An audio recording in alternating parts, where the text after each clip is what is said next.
If we take a look at the long history of Pokemon, a lot of different people have taken on the mantle of Elite Four members over the many years that Pokemon has been around. So I thought, why not break down the weakest of them, the worst of them? Which Elite Four member from each and every single generation is the worst and the weakest of them all? So let's kick off this with the first generation that started it all off. Generation 1, and of course, Kanto and its league. So let's get started with that. With a lot of deliberation and thinking for Generation 1, I have to say that Bruno takes the cake for being the worst Elite Four member from this generation. The other three, like Lance and Lorelei, for example, also have a lot of weaknesses in their squads, but those can't compare to that of Bruno's team. Now keep in mind, you've got Lance, who of course, if you had any fairy type in today's kind of age, you could get through his team without any problems, and of course Lorelei isn't that big of a problem either. However, Bruno is slightly worse. All you need to bring him down is to bring with you a water type and a psychic type, and Bruno's team basically crumbles. And if you look at his team past Generation 1 and look at Generation 2 and Generation 3, you will see that his team stays mostly the same, except his Onix evolves into a Steelix at some point, or the two Onixes that he has evolve. However, the biggest changes come in Generation 7 during Let's Go Pikachu and Let's Go Eevee, where Bruno uses an addition of a Poliwrath to his team, which kind of actually adds quite a lot to his team, if I'm going to be honest. However, across the board, I'd say he's the weakest and worst of the Elite Four members when it comes to his own game and generation back in the day. He definitely struggles the most and has the weakest team and the easiest team to defeat. Next, we have my favorite region and one of the best generations to ever be created, Generation 2. And here we run into a bit of a problem because we have Bruno in this generation as well. But we won't run any duplicates, so who is the weakest Elite Four member in Johto if we look past Bruno, right? Well, I would argue that it's the latest member to the Elite Four, Koga. Now I gotta say that Generation 2 Elite Four members all have quite a bit of a mixture of teams and a mixture of Pokemon, because all their teams are pretty good actually, they're not that bad. But I have to point out that Koga in particular has one major weakness, which actually takes out 3 of his bug types in his team, and that is fire typing, of course.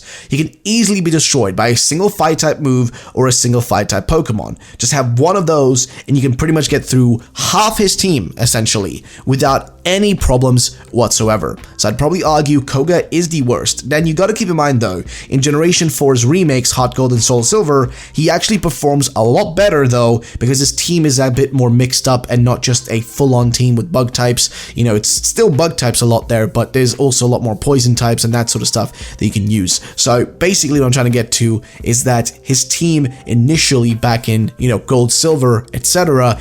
was actually the weakest one out of the Elite Four members, I'd argue. Then we have the third generation and the region of Hoenn. This region suffers with a problem that is pretty much unique to this region, I would probably argue, and that's double Pokemon. See, in both Emerald and Ruby and Sapphire, you've got these teams of doubles. Glacier, for example, has 2 Celios and 2 Glalis.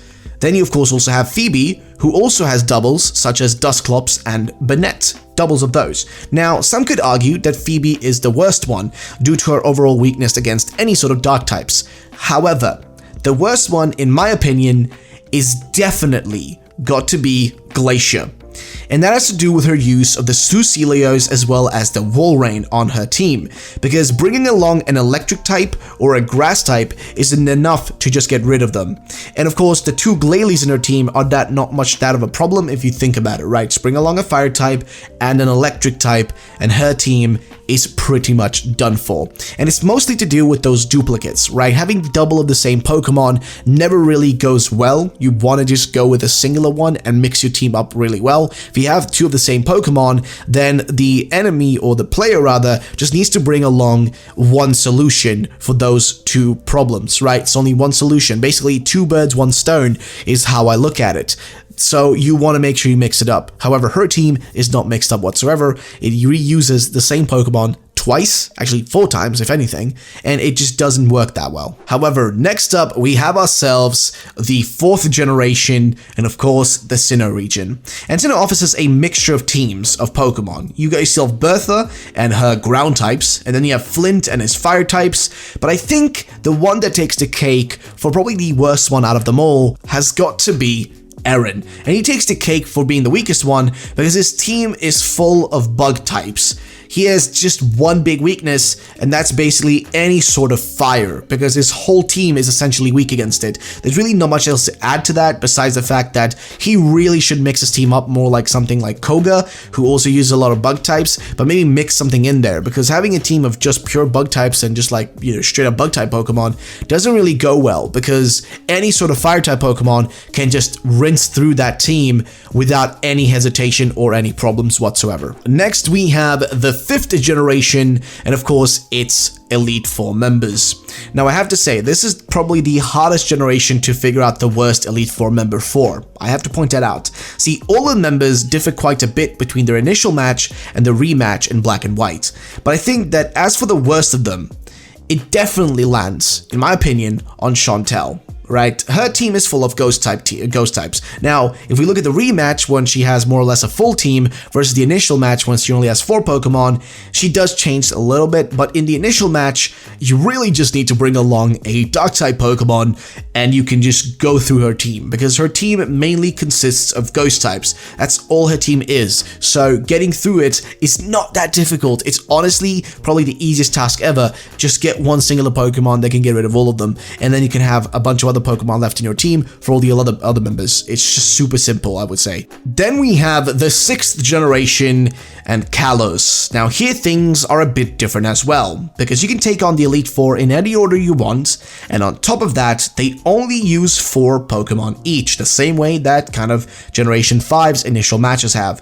And out of all of them, the Warrior, Wickstrom, has to be the worst one. See, his team consists of 4 Steel-type Pokemon, such as Scizor, Klefki, and Aegislash. On top of that, also a Probopass.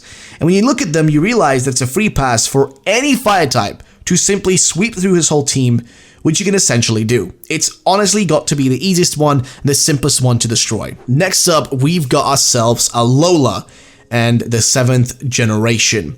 Here it is kind of easier to figure out the worst of the Elite Four members, and that has to of course be Kahili and her flying type team. I think it's pretty evident. To begin with, having a full team of flying type Pokemon to begin with is just a bad idea. Just by the notion that you can get taken out by any electric type whatsoever.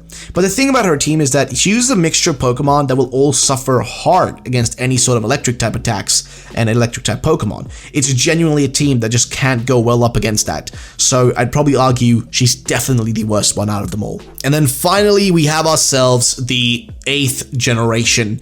And here we don't actually have the Elite Four, but rather the Champion Cup, where you mostly just battle the same people from the gyms from your journey, as well as some of the rivals. And out of all of them, right, if I was to pick out one that was the worst one and the weakest one, I think would probably be Nessa.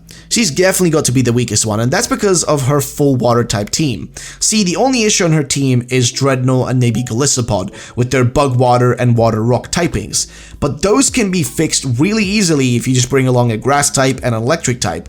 But for the most part, her team has overall got a weak setup that you should be able to destroy fairly easily. Her team just struggles in general and lacks in any good kind of cohesive structure. It's just mostly water types you can get rid of pretty solidly. And there it is, ladies and gentlemen, that is the list of the worst Elite Four members in each Pokemon region. I do hope you guys enjoyed the video. If you did, of course, then drop a like down below. Make sure to subscribe for future videos, as there will be more content just like this on the channel. And of course, hit that notification bell so you get notified when a new video drops. Also, if you do enjoy the video, make sure to hit the like so we can try to get to 500 likes on this video. It'd be really appreciated. And I'll catch you all in the next bye-bye.